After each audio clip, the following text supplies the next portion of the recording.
नेपाल का विमान दुर्घटनाग्रस्त क्यों हुआ, what's the reason behind it. आज की इस वीडियो में हम डिटेलिंग से सब कुछ समझेंगे। आपको क्या करना है कि वीडियो को अंत तक जरूर देखना है। Start now. फ्लाइट काठमांडू से पोखरा जाने के लिए सुबह 10:30 बजे उड़ान भरी थी। पोखरा एयरपोर्ट काठमांडू से 200 किलोमीटर की दूरी पर है। यहाँ पहुँचने में 25 मिनट लगते हैं। ये थी एयरलाइंस का यह प्लेन काठमांडू से 250 किलोमीटर दूर क्रैश हुआ। यह रनवे से सिर्फ 10 सेकंड की दूरी पर था। नेपाल के अधिकारियों ने एयरपोर्ट पर लैंडिंग के ठीक पहले दुर्घटनाग्रस्त हुए विमान में सवार कम से कम 68 लोगों की मौत की पुष्टि की है। इस विमान में क्रू मेंबर समेत कुल 72 लोग थे। उन्हीं 72 लोगों में से 5 भारतीय मूल के नागरिक थे, जिनमें से 4 युवक उत्तर प्रदेश के गाजीपुर के थे और एक युवक बिहार का था। हादसे का शिकार होने वाला विमान कौन सा था? दुर्घटनाग्रस्त हुए हवाई जहाज 42 साल पुराना था और इस डबल इंजन वाले ATR-72 विमान को नेपाल की एथ एयरलाइंस संचालित करती थी। 72 का मतलब है कि इस विमान में 72 लोगों को बैठने की कैपेसिटी है। इस मॉडल का पहला विमान 1981 में बनाया गया था। इसके बाद 100 से ज्यादा देशों की करीब 200 एयरलाइंस में इस विमान को शामिल किया गया था। इस मॉडल के एयरक्राफ्ट को फ्रेंच कंपनी एयरबस और इटालियन एविएशन कंपनी लियोनार्डो ने मिलकर बनाया है। ये कंपनी कार्गो और कारपोरेट एयरक्राफ्ट विमान भी बनाती है।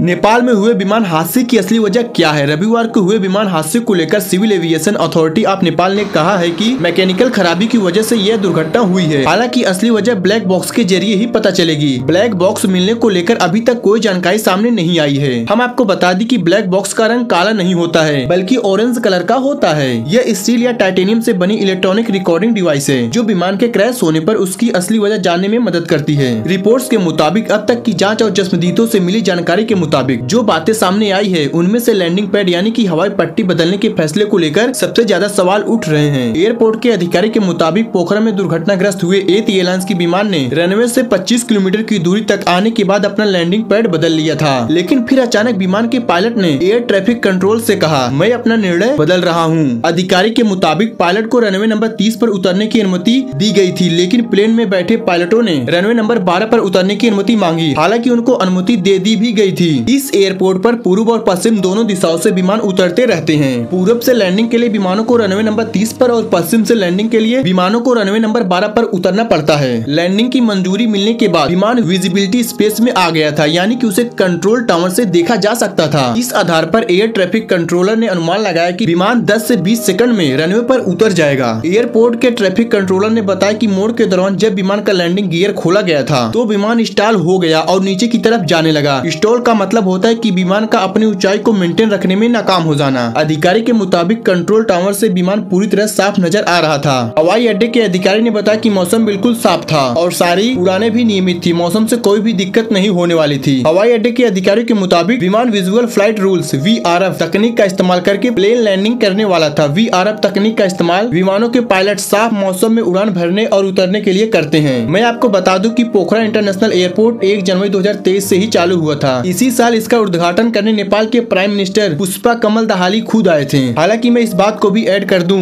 इस एयरपोर्ट को चाइनीज असिस्टेंट की कंपनी द्वारा बनाया गया था। कुछ रिपोर्ट्स के आंकड़े के अनुसार नेपाल का यह एयरपोर्ट कंट्रोवर्सी में भी जुड़ा था। नेपाल की सरकार ने पोखरा में हुए विमान हादसे की वजह का पता लगाने के लिए 5 सदस्यीय जांच के आयोग का गठन किया है, जिसकी रिपोर्ट 45 दिन के अंदर आएगी। नेपाल में विमान दुर्घटना का एक अलग ही रिकॉर्ड है। यह पहला वाक्य नहीं है कि जब नेपाल में किसी प्लेन दुर्घटना में इतनी बड़ी संख्या में लोगों की मौत हुई हो। नेपाल में प्लेन हादसे का एक लंबा इतिहास रहा है। 1946 के बाद से अब तक नेपाल में 42 प्लेन क्रैश हो चुके हैं और पिछले 30 सालों के अंदर नेपाल में ऐसे 28 प्लेन हादसे हो चुके हैं। अभी तक का रिकॉर्ड है कि 1992 में पाकिस्तान का इंटरनेशनल एयरलाइंस के विमान में 167 लोग सवार थे और सभी लोगों की मौत उस समय हो गई थी जब प्लेन काठमांडू के रास्ते में दुर्घटनाग्रस्त हुआ था। आखिर नेपाल में ही इतने खतरनाक प्लेन क्रैश ही क्यों होते हैं? इसके पीछे का मेन रीजन नेपाल का प्राकृतिक बनावट। वहाँ की सकरी घाटियों के चलते विमानों को टर्न लेने में कठिनाई होती है। वहाँ दुनिया के 14 सबसे ऊंचे पहाड़ों में से माउंट एवरेस्ट समेत 8 पहाड़ अकेले नेपाल में स्थित हैं। मौसम का तेजी से बदलना। पहाड़ों में मौसम तेजी से बदलते रहता है। पल पल बदलते मौसम के कारण पायलटों को विमानों को नेविगेट करना मुश्किल हो जाता है, वो भी तब जब मौसम अचानक बदल जाए और सामने कुछ भी न दिखाई दे। दोस्तों, इस तरह की वीडियो को बनाने में काफी हार्ड वर्क होता है, सो वीडियो को प्लीज लाइक कर दें।